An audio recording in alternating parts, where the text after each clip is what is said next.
大家好，我是小慧，欢迎您来到我的频道，也非常感谢您百忙之中收看我的视频。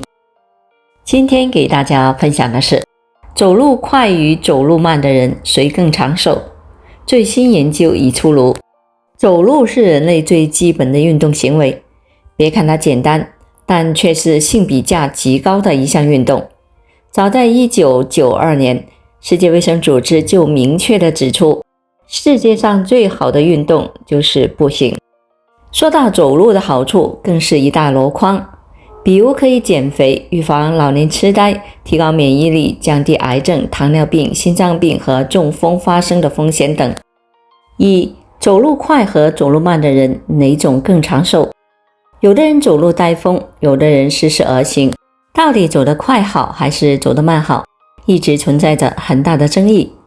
有人认为走得快好，速度越快，身体就能够得到有效的锻炼。有人则觉得慢一点好，慢悠悠的才能够对身体起到润物细无声的效果。那到底孰是孰非呢？相关的研究给出了答案。美国医学会杂志上曾发表过一项研究，该研究是由杜克大学进行，研究人员对同期出生的1037名受试者进行了贯穿一生的研究，结果发现走路慢的人肺部、牙齿以及免疫系统功能都更差一些，自身的手眼协调性也不如走路快的人，且这些走路慢的受试者大脑的体积和表面积更小，整个人看起来也更显老。美国梅奥诊所学报的一项研究曾对 47.5 万人的步行速度和体重指数进行了长达7年的监测和研究，参与者定期地提交这两项的数据。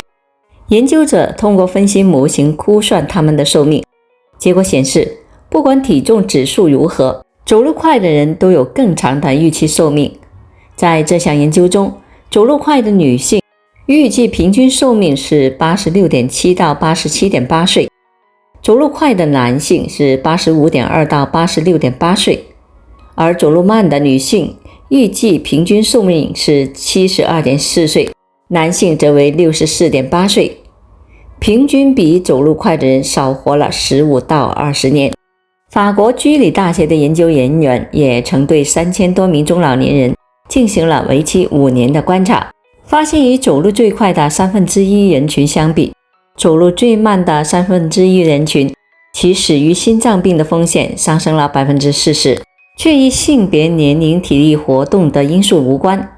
除此之外，2022年的4月20日，英国莱斯特大学研究的团队发现，步行速度越快，人越年轻。保持快走的人，估计到中年时的生物学年龄要年轻16岁。这是因为步行速度越快的人，白细胞的端粒长度越长。端粒被认为是衰老的生物标志，端粒越长，衰老的速度就越慢。综上所述，走路快的人要比走路慢的人更健康、更长寿。那么走路多快算快呢？研究人员指出，心率要达到最大值的 60% 以上，或者每分钟100步以上才算是走路快。也可以通过主观感受来判断步数，如果能大声唱歌，表明步数太慢，强度不够；如果呼吸稍困难，但可舒适的交谈，表明步数适中，已达到快走强度；如果气喘吁吁，不能轻易说话，说明步数过快。虽然快走比慢走更健康，但大家也不要盲目的追求速度。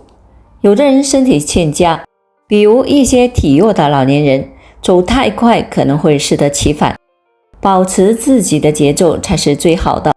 还有些人患有膝关节相关的疾病，如慢性退行性骨关节炎，就不适宜采用这种锻炼方式。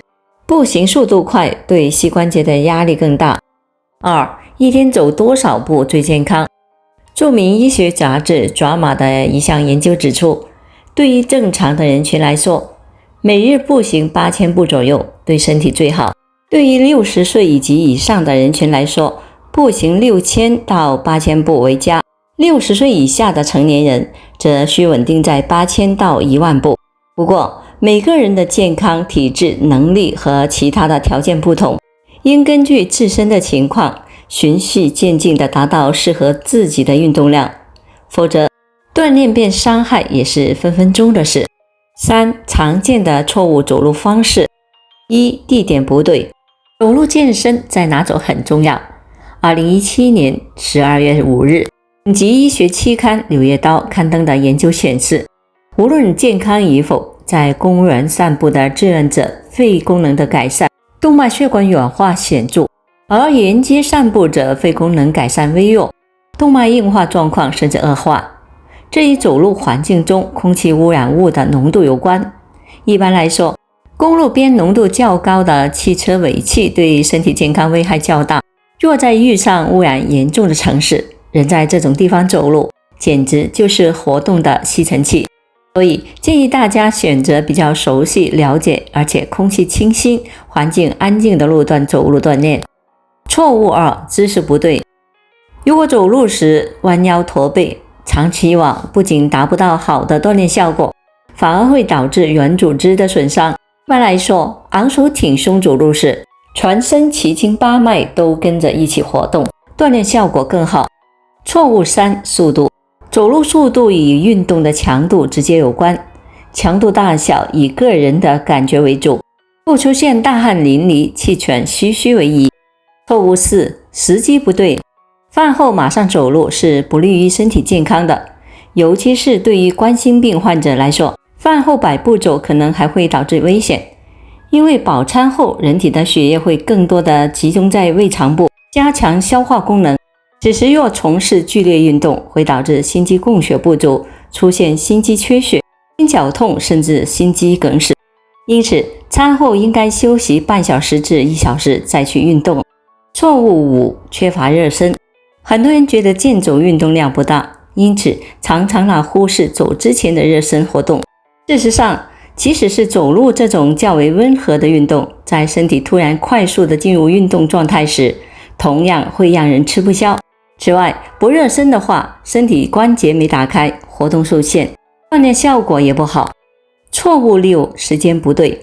很多坚持晨练的人选择太阳出来前去健步走，认为这个时间既不会被太阳晒，而且还能够呼吸到比较清新而且多氧的空气。